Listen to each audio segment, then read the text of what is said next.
warahmatullahi wabarakatuh. Al-Fatihah. A'udzubillahi minasyaitonirrajim. Bismillahirrahmanirrahim. Alhamdulillahi rabbil alamin. Iyyaka na'budu wa iyyaka nasta'in. Ihdinas siratal mustaqim.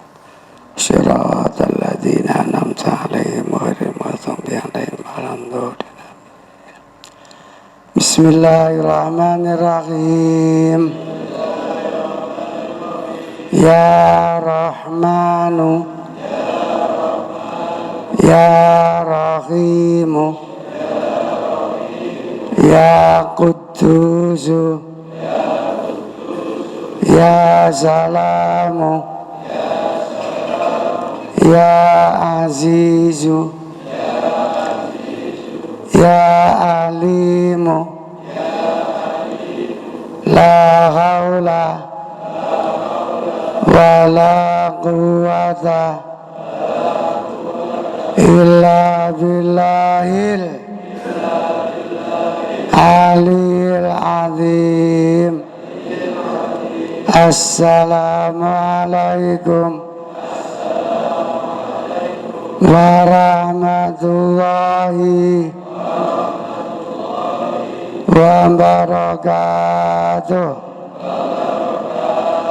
Assalamualaikum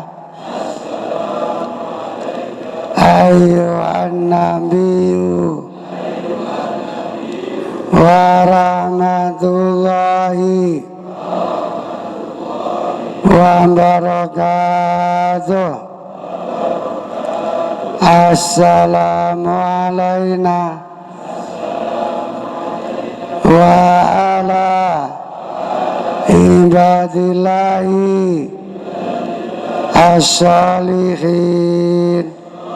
Assalamualaikum ya Rasulullah.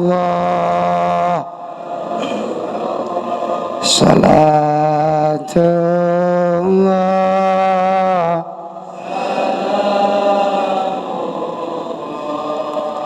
ala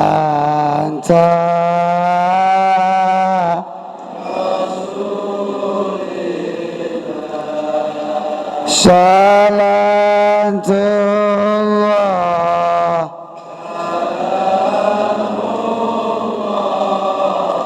ala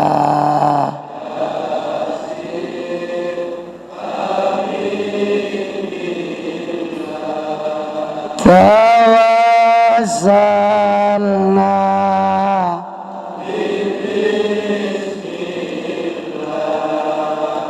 wa bil hadi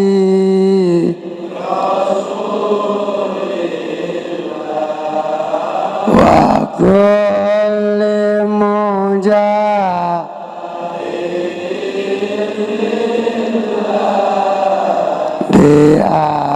alil bad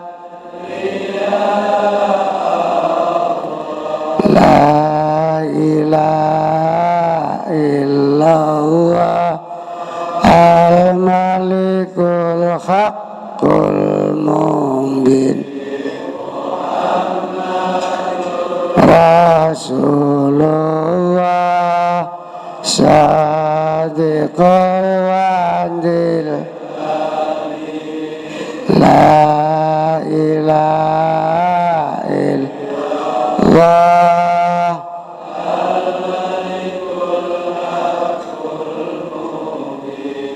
Muhammad Rasulullah sadiqul wadil astaghfirullah Rabbal baraya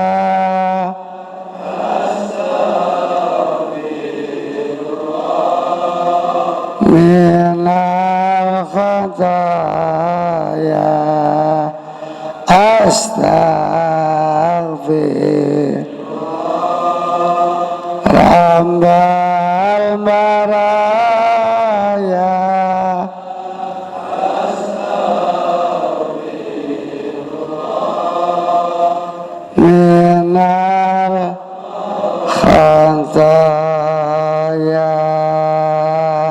Alhamdulillahirabbil alamin. Yang saya hormati Abah Sami Saleh selaku penasehat Yayasan Al-Jihad Group se-Indonesia. Yang saya hormati Abah Samsul beserta keluarga, yang saya hormati Kakak Dani dan keluarga, para pemirsa TV 9 dimanapun berada, semoga selamanya barokah.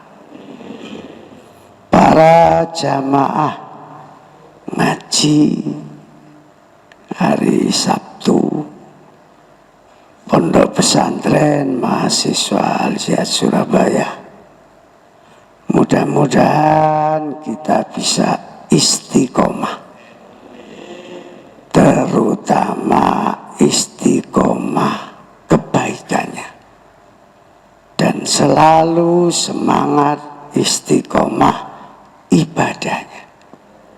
Karena yang akan kita bawa mati itu ya cuma itu, semangat kebaikan dan semangat ibadah.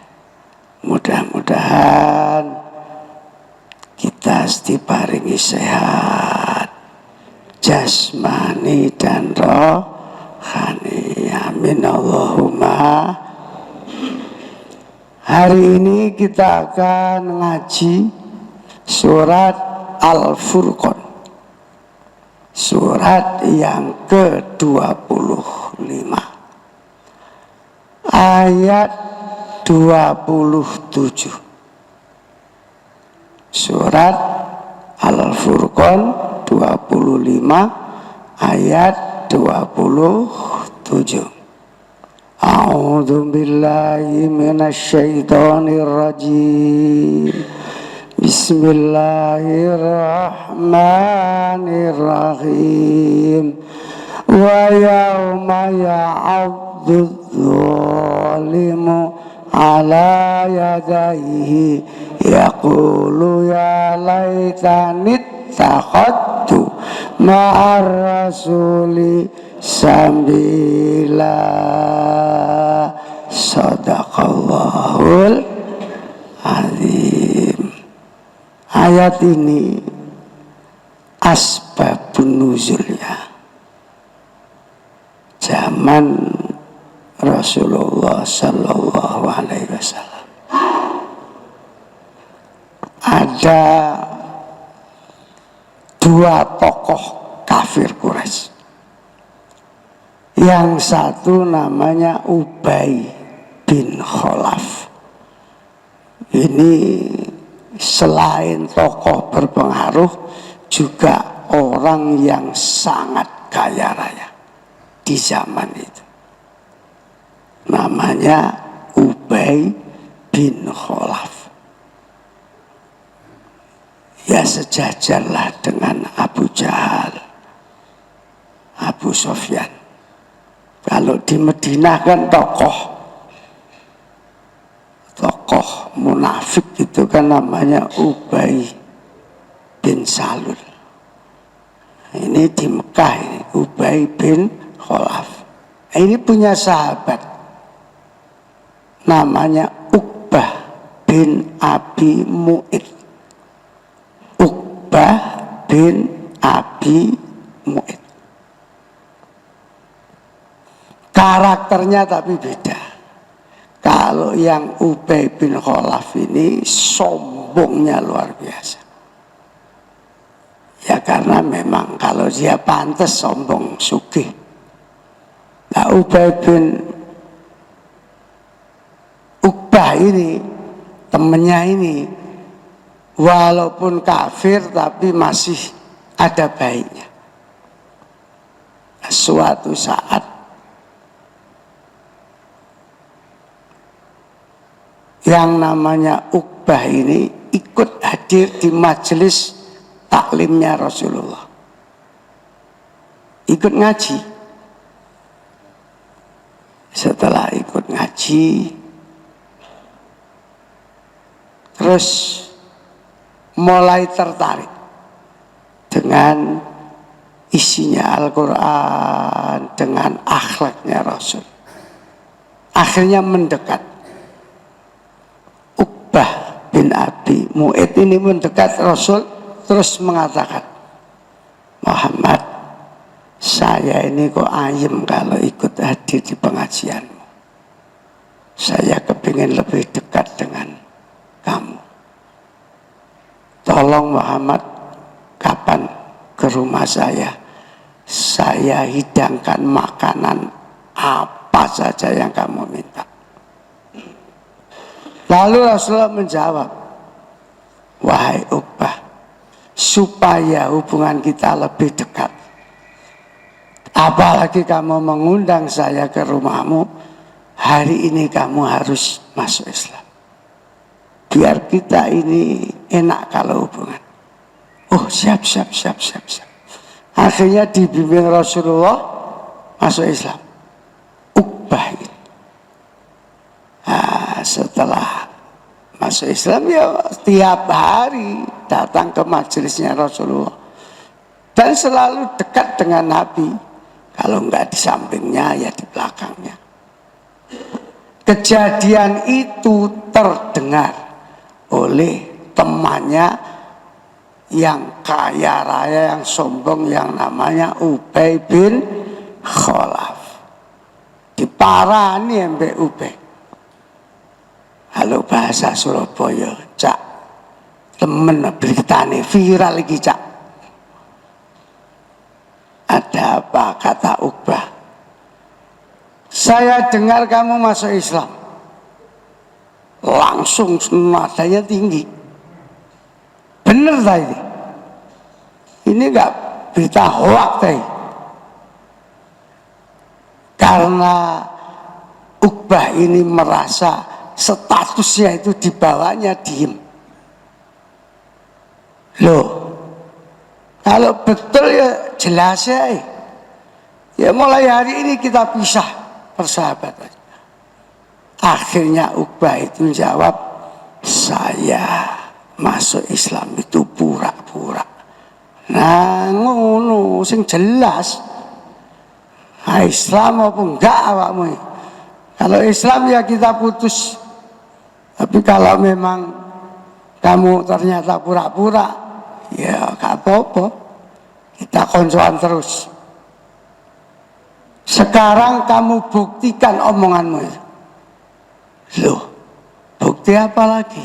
Kalau memang kamu pura-pura masuk Islam dan kamu sudah sering datang di majelisnya Rasul,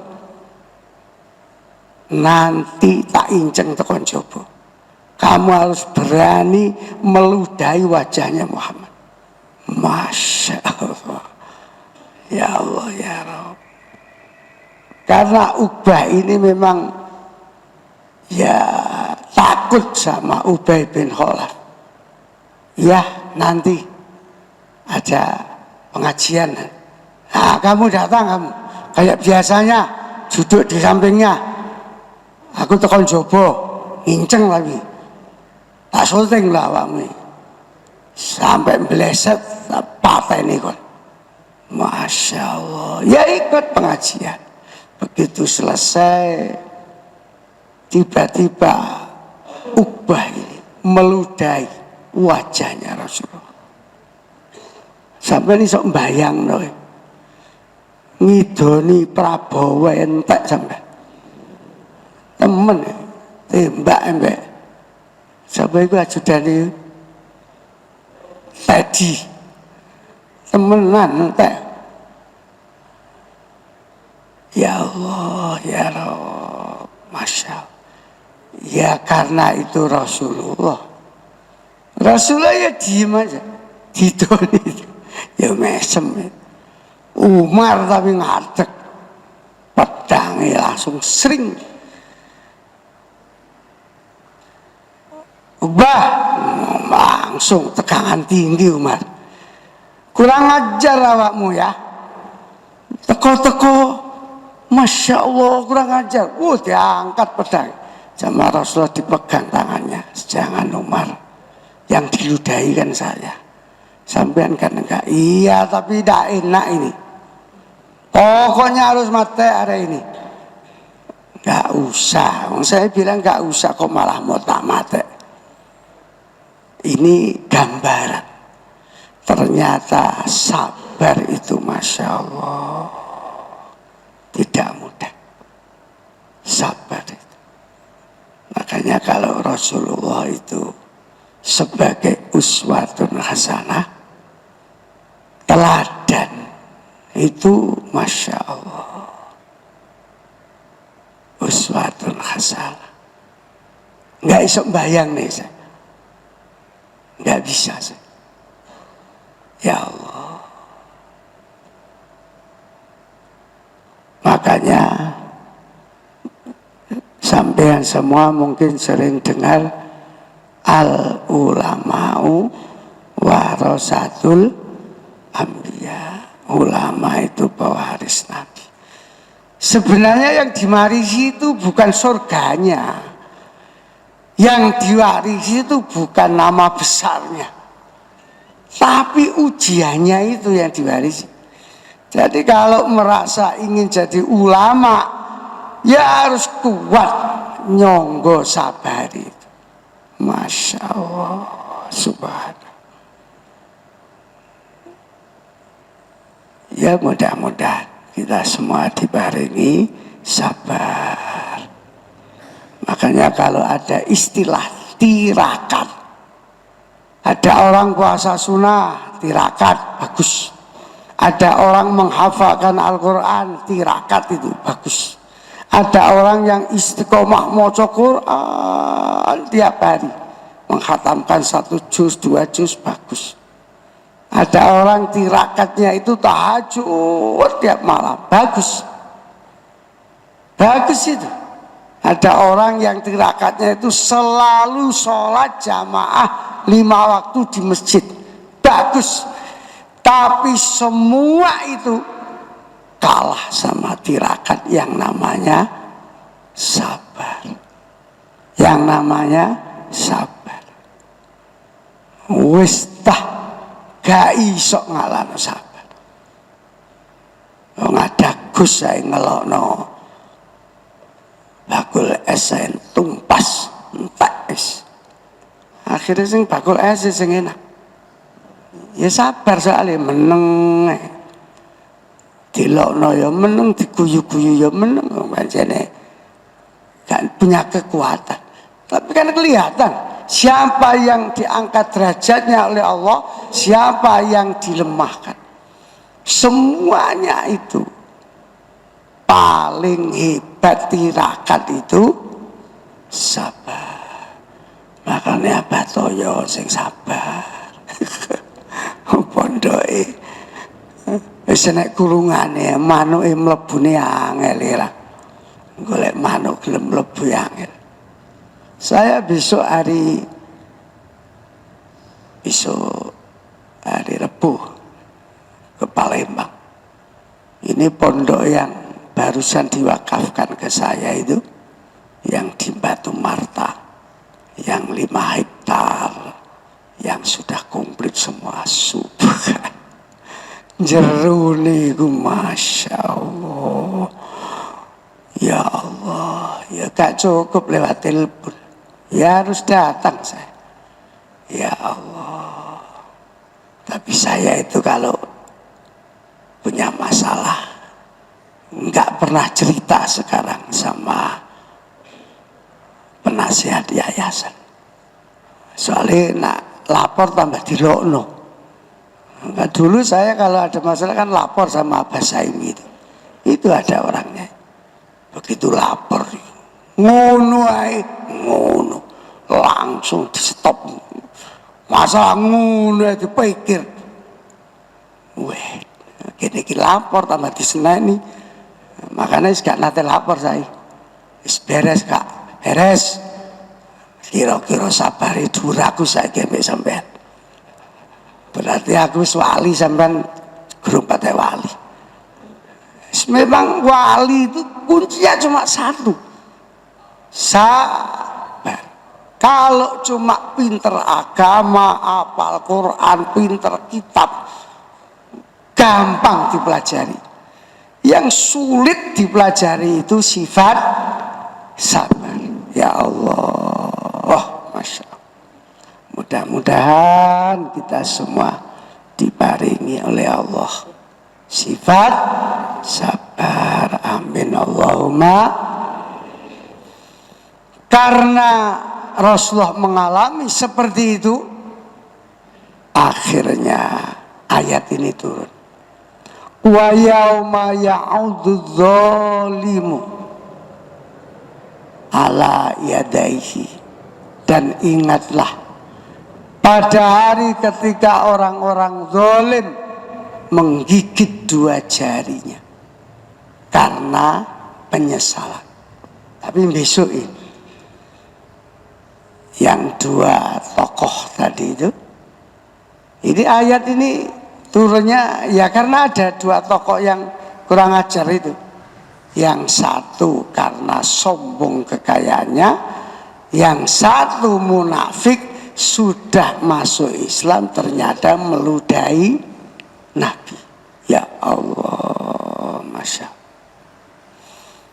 Besok dua orang tokoh kafir itu yakul akan berdoa di akhirat besok tadi.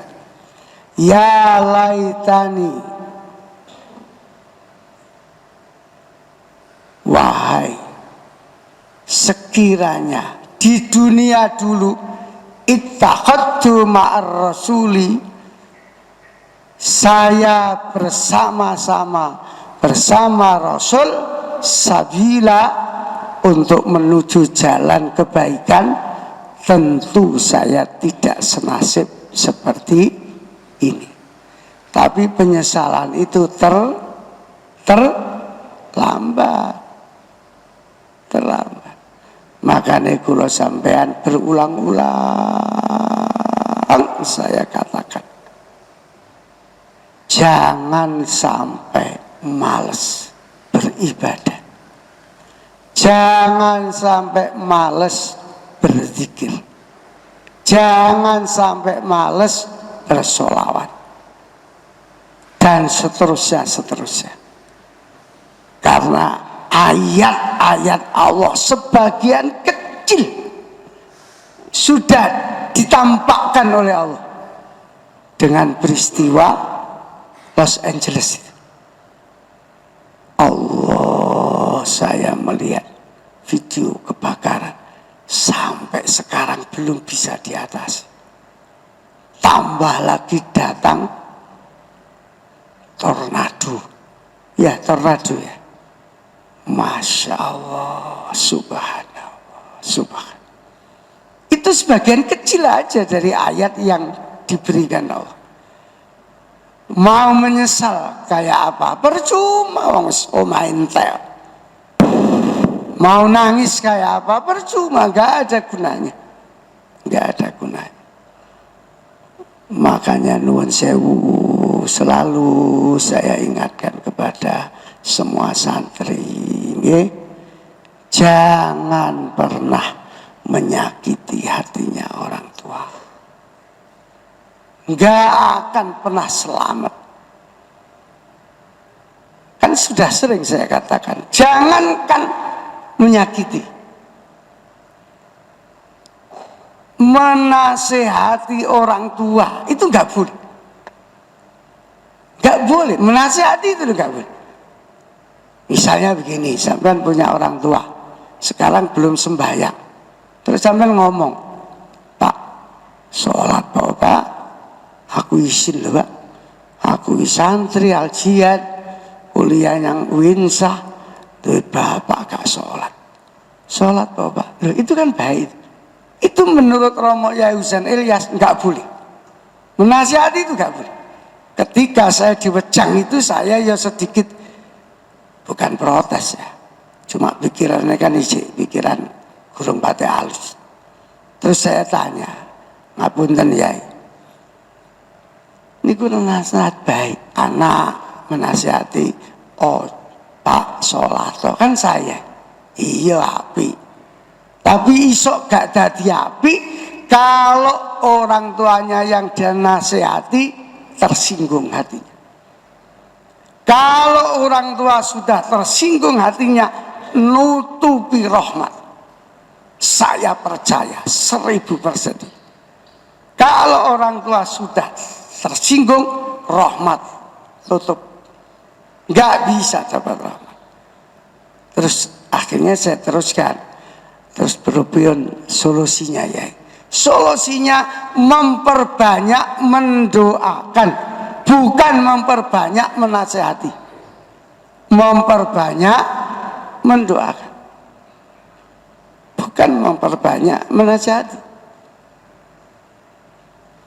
Makanya jenengan semua para santri, para pemirsa TV 9 seluruh Indonesia, kalau kepingin hidup dapat rahmatnya Allah, jangan pernah menasihati orang tua, tapi mendoakan. Apalagi menyinggung perasaannya, entek wis, gak bakal untuk derajat, habis itu. Dan contoh gak bisa dihitung. Allah. Makanya saya itu kalau ada setiap mau haji, mau umroh, pasti ke makamnya kedua orang tua saya. Padahal orang tua saya itu di Palembang sana, perjalanannya luar biasa. Cuma sekarang sudah enak lah. Itu harus saya ke sana. Kemarin saya niatnya kan ke Palembang itu besok Rebu itu kan karena mau berangkat umroh, terus mau milad. Delalah ono masalah pas wis di pondok yang baru, subhanallah. Loh, saya itu kalau di atas makamnya orang tua saya omong-omongan saya, ya omong-omongan ngobrol gitu. Ya tapi ya gak ketok, mau itu alam roh. Alam roh itu ya gak roh, maksudnya sebelah ya gak roh. Ini menengah lapoi, omong-omongan. Bisa saya, omong-omongan itu bisa.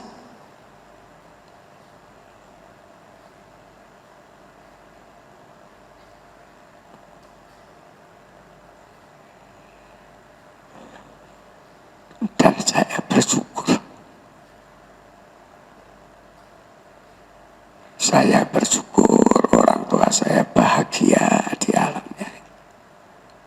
Sangat bahagia.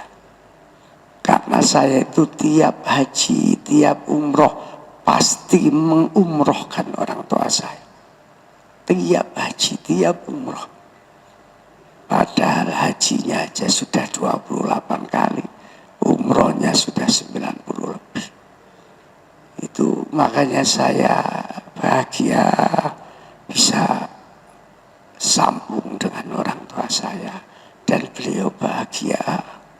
Sampai saya itu pernah, ini atas usulan pengurus Pondok Yatim Piatu Al Jihadul Karim. Dulu nama Al Jihadul Karim itu ya panti asuhan gitu. Lalu diingatkanlah, bukan diprotes, diingatkan apa saya ini. Ojo panti asuhan ya, cilik panti asuhan. Pondok, akhirnya alhamdulillah jadi pondok pesantren yatim piatu.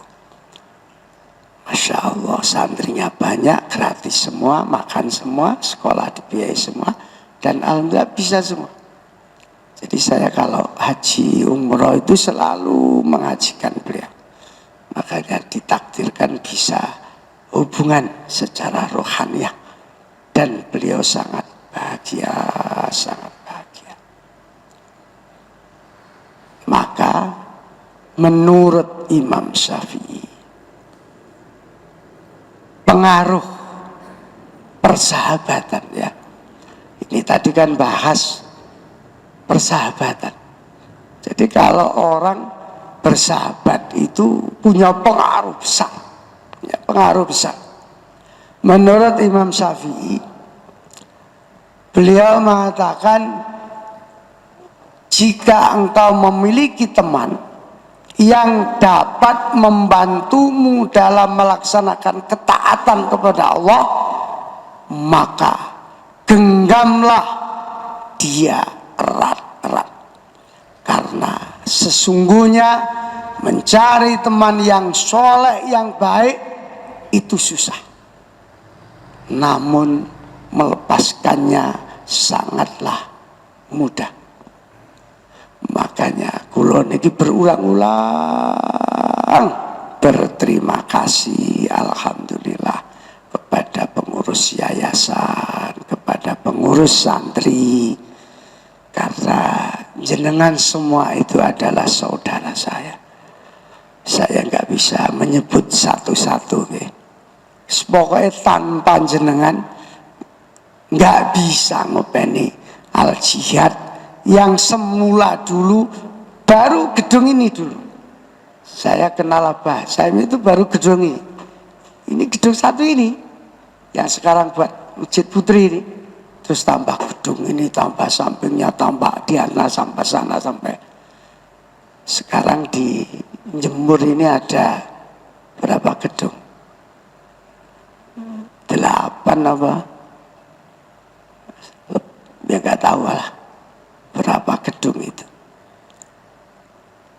Cabangnya sudah 11 cabang. Subhanallah. Itu saya sering kalau malam tahajud nangis karena bersyukur punya sedulur sampean itu. Ya, punya saudara Abah Saimi, sekarang Mas Haji Dani yang meneruskan, punya pengurus-pengurus yang baik-baik, punya santri yang baik-baik, Masya Allah. Tapi kalau yang namanya masalah itu ya selama masih hidup ya selalu ada masalah. Pokoknya ada masalah ya dimplok, dilek, jadi vitamin. Makanya ini kan saya itu ya gak roh ya. Kalau mau umroh pulangnya tanggal 7. Loh, tanggal 8 wis mulai kegiatan milad. Tanggal 9 puncak milad. Wis kadung aku ya yo. Abah Sukron niki jadi susah ketin namung tanggal 9. Oh wis bayar bosnya tak delok. Loh, berarti persiapan milad aku yang Mekah kono iki. Subhanallah. Nah ini makanya kalau nggak punya orang-orang seperti sampean, ya pengurus santri, Masya Allah, acara sebesar itu nggak bisa. Wong kula teng Mekah, ya boleh ngatasi. Sampean tahu persiapan dana milad itu tiap tahun minim itu 500 juta persiapan milad. Tapi saya itu mulai milad pertama sampai mau ke 27 belas nggak pernah mikir, nggak pernah. Ya guyonane pancet. Engko nak gak duwe ngedol arek yatim sing lemu aku. Sing lemu didol situ engko nak ya payu rada larang. Nah, kepengin paling larang sing turu. Iku sing tuku ngesakno soal. Tapi alhamdulillah sampai sekarang belum pernah ngedol arek yatim, itu belum pernah. Umpama tak dol ya gak ono sing wani tuku kira-kira. Tapi Allah kan Maha tahu. Wah, arek iki nak kata turuti ngedol yatim bahaya arek iki. Kira-kira ngono. Mulai kate Mikael itu. Makanya alhamdulillah saya itu bangun. Ini kan bangun pondok kan. Ada 7 pondok yang sekarang dibangun bareng. Abah Nasir sering takon, niki pripun mengke? Gak usah pripun, Bah. Wis pokoke wis ngerakan duit temenan ya wis pondok didol situ. Wis enggak pernah enggak punya uang. Enggak pernah. Milad ya selalu ada uang, bangun pondok ya selalu ada uang. Ya sembungon iki duit tekan ndi yo karo ngopeni yatim. Saya itu kan ciri khasnya pokok ada pondok al-jihad harus ada anak yatim di situ, menyantuni anak yatim. Itu ciri khas sudah. Makanya ya mungkin barokah arek-arek yatim itu semuanya dimudahkan oleh pondok. Amin Allahumma amin. Al-Fatihah. A'udzubillahi minasyaitonir rajim. Bismillahirrahmanirrahim. Allahumma shalli wa sallim wa barik ala sayyidina Muhammad walhamdulillahi rabbil alamin. Allahumma ighfir lana dzunubana wa liwalidayna warhamhuma kama rabbayana shighara. Semoga kedua orang tua kita dibahagiakan oleh Allah. Allahumma hasbi min su'ali ilmuhum bihajati. Semoga seluruh pengurus Al-Jihad Group se-Indonesia, semua santri, semua jamaahnya, semua yatimnya, semua penyandang dananya, semua ditulungi oleh Allah. Amin Allahumma amin. Ya Allah, hasbi min su'ali ilmuhum bihajati. Walaupun hanya satu ayat yang kami pelajari, semoga menjadi ilmu yang manfaat bagi kehidupan kami.